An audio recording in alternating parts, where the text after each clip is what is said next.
Hello, good afternoon mga kabady, mga kapatid. Welcome sa aking vlog. Bago ang lahat, nais ko muna kayong batiin ng magandang hapon, good afternoon, good evening, good morning sa inyo lahat. Mga OFW na katulad ko, saan man kayo naroroon, good afternoon, good evening, good morning sa inyo lahat. Mga followers, non-followers, friend, FB friend, FB Reds, good afternoon o good evening, good morning sa inyong lahat. Sana ay nasa mabuti tayong kalagayan, mga kabady, mga kapatid.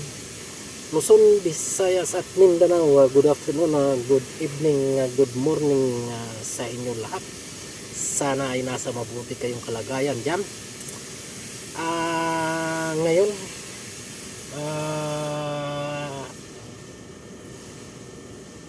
our video for today, one of those dad's unit. Now I will final check. So dahil ito pwedeng i-release na this week, so atin na ipa-final check.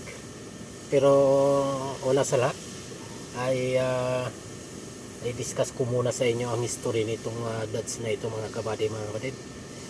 Ito, anong dumating ito, bangga ito dito sa left side, mga kabady, mga kapatid. Left side, damage itong dalawang pinto sa left side, front driver side, and then back side, and also the front fender, saka bumper, front bumper. So ang tama ito, mga kabady, mga kapatid, sa harapan, left side lang. So at pangalawa, hindi ito maandar, mga kabady, mga kapatid, tulak na tulak. So ngayon ito umaandar na siya ngayon. Nakumpleto na yung completion na ng mga non-bender. So ito nga, ipa-final na natin. Ito yung ating sisilipin sa Mahiwagan nating Reebok, mga kabady, mga kapatid, dahil nag-highlight yung airbag system, mga kabady, monitoring light, at saka yung traction, mga kabady, mga kapatid.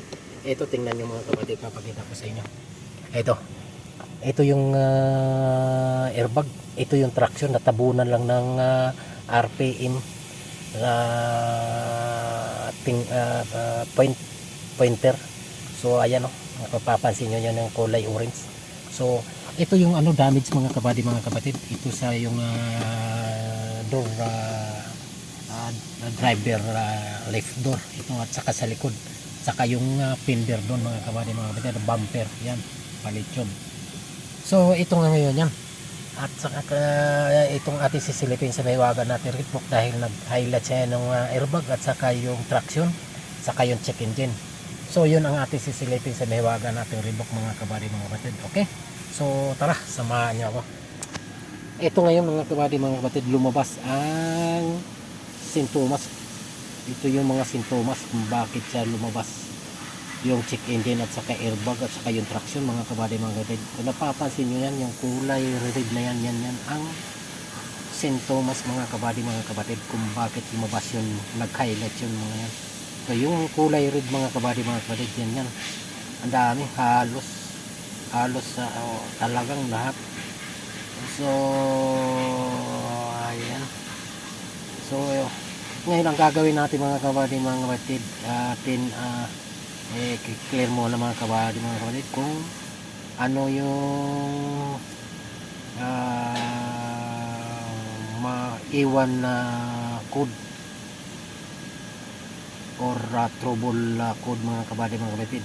So ngayon, ito na natin ang sinasabi, engine cannot be running, turn the engine off and leave the key or in on position. Okay, so kailangan lang daw natin ito i-on, mga kabady, mga kapatid. So tara, on lang natin, mga kabady, mga kapatid. Yan, naka-on na. So okay,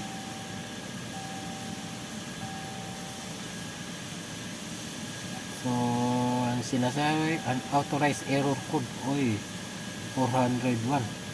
So Antayin natin naglo-loading mga kabady mga kapatid.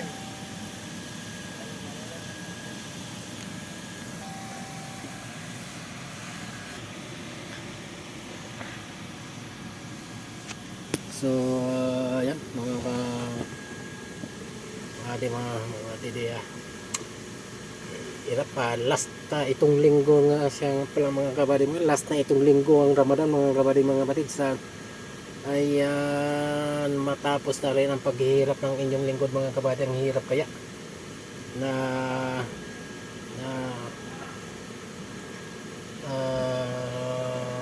broken out mga kabady mga kapatid. Yung pasok, alam nyo ba? Alam nyo yun? Pasok sa araw, pasok sa gabi hanggang 1 AM. So baga pinasok mo na ang susunod na araw. Mahirap mag-ano sa mga kabady mga kapatid. Pero ito ilang araw na lang pagtitiis ng inyong lingkod. Yung mga OFW ng katulad ko alam ko na ganun din yung inyong nararamdaman mga kabady mga kapatid. Kahapon nga mga kabady mga kapatid sumama ko sa aking mga katrabaho yung India saka Bangladesh. Sumama ko sa kanila ang hapon yung alas 6 kasi dito pag walang kainan di ba? Ang kakain sila ng alas 6 mga kabady mga kapatid, kung tawagin is Maghrib. So yung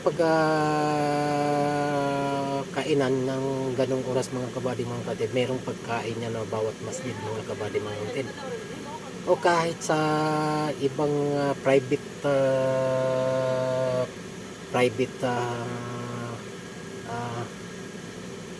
private area or house mga kabady mga kapatid,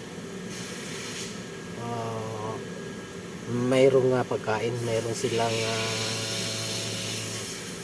hinahanda para sa mga tao. So ganun yung mga Arabo mga kabady mga kapatid. So yun nga, kahapon minalas ang inyong lingkod mga kabady mga kapatid. For the first time sumama parang makalibre nga sa isang kain mga kabady mga kapatid. Sus kay wala mang pagkain yung pinuntahan namin mga kabady mga kapatid. So lakad na mga kami doon sa private place mga kabady mga kapatid. So sa isang tahanan ng isang ewan ko kung bahay ba yun kasi so wala din. Meron mga kabady mga kapatid. Mayroon isang close ban mga kabady mga kapatid diniliver. Sus kay naubos mga kabady, hindi kami naabot sa kadaming ang pila. Sus ayun nga nasabi ko at minalas ang inyong lingkod mga kabady mga kapatid kahapon. Ayun, nakakatuwa din nga naman. Okay lang at least